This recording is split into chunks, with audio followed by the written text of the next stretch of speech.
It is indeed a pleasure to stand in this magnificent house of God. I remember as a boy watching Dr. Martin Luther King Jr. speak against the Vietnam War at Riverside.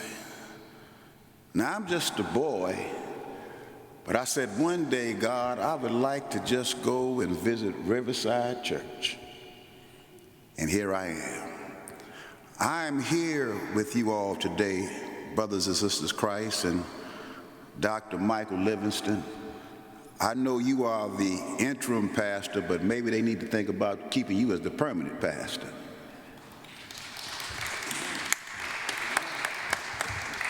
And you can invite me back to preach. But we are here today to call upon our President Joseph Biden to sign an executive order on violence as a public health crisis with a plan of civility. I do not talk about gun violence. Gun violence is a symptom of violence. I do not talk about systemic racism. Systemic racism is violence.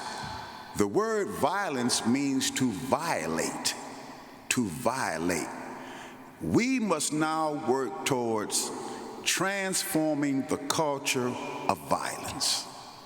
The President of the United States, with the power of a pen, can begin this process.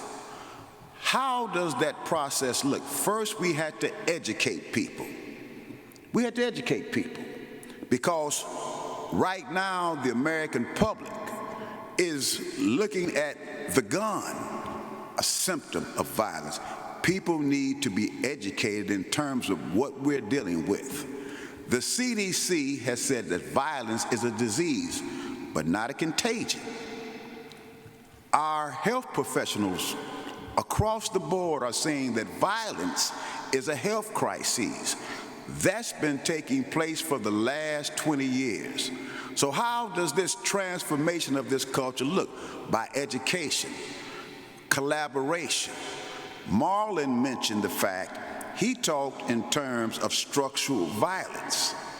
Unfortunately, whether we like it or not, I understand the sinful nature of man.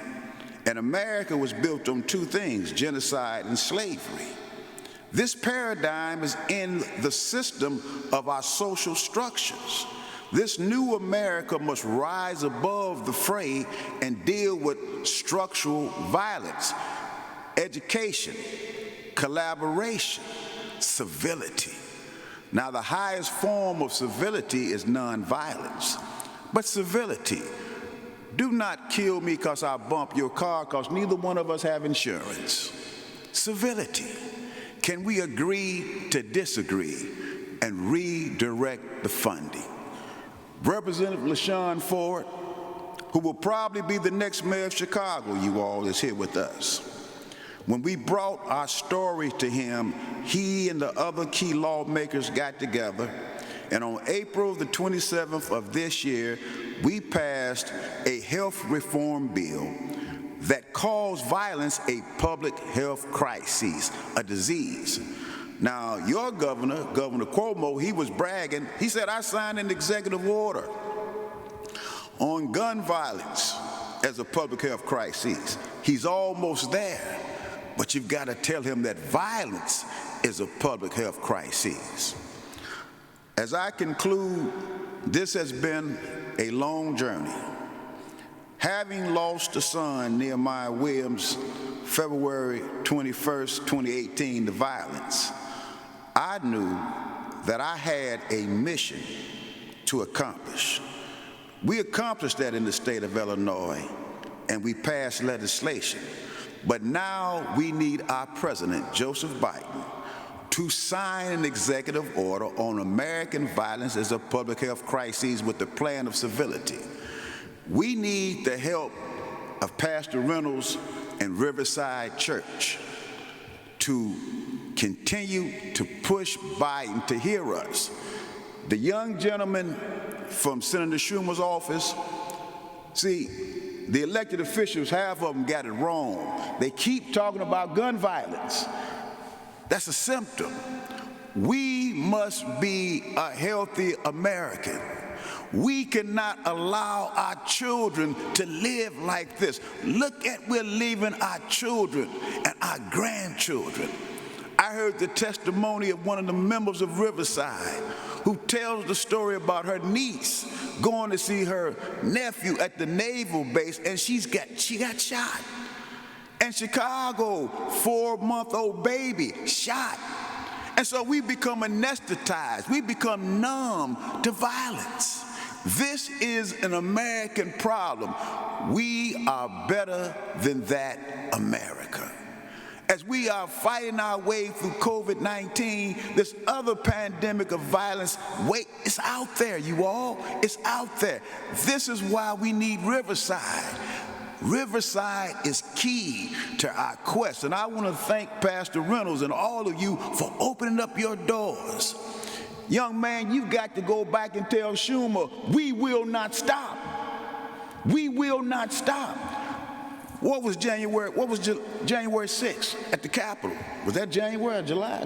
What was that? That was a form of violence. See, this violence is funny. There's 20 levels of domestic violence and 4 levels of global violence. I conclude with the theology of this. When we began to study this, we looked in the Gospel of Matthew, and Jesus was in the graveyard, and they said, Jesus, there's this demon in there, and he's robbing, killing, shooting, plundering, raping, and we've chained him up, and he breaks the chains, and we can't stop him. But we hear you do all these miracles. Jesus, can you do something? And Jesus walks into the graveyard, and Jesus asked the question. That's not for Jesus. Jesus knew what it was. What's your name? What's your name? His response was legions. Legions. This Leviathan will destroy us, called violence, is legions. But then the hope is in the Old Testament of Habakkuk. A book that I really didn't like to read that much, the book of Habakkuk, and okay, let's move on. But it opens up. Habakkuk the prophet says, God, how long must I look at the violence? Violence everywhere, violence everywhere. How long must I look? But then in the second chapter, here's the answer for us in the 21st century. Write the vision and make it plain, that those who read it may run. Riverside, we need you to help us write the vision. You are Riverside. I know what Riverside represents. We need Riverside in this battle right now. We need Riverside to call on the president also, and call on Schumer and declare an executive order. Biden, first of all, you work for us. We don't work for you. Now let's get this right about elected officials. Mr. President, sign an executive order on American violence as a public health crisis with a plan of civility. When we look at the attitudes of America, mental illness is off the chain, you all. We cannot go into the 21st century with this kind of mentality. We cannot live like this. No one is safe. When I walked through Gary, Indiana, Reverend, I asked them, how many of y'all feel safe? Raise your hand. We walked from Chicago to Indiana, to Ohio, to Pittsburgh, to D.C. And every citizen that we spoke with said these words, I do not feel safe. I do not feel safe in my own house. How can we continue to live like this?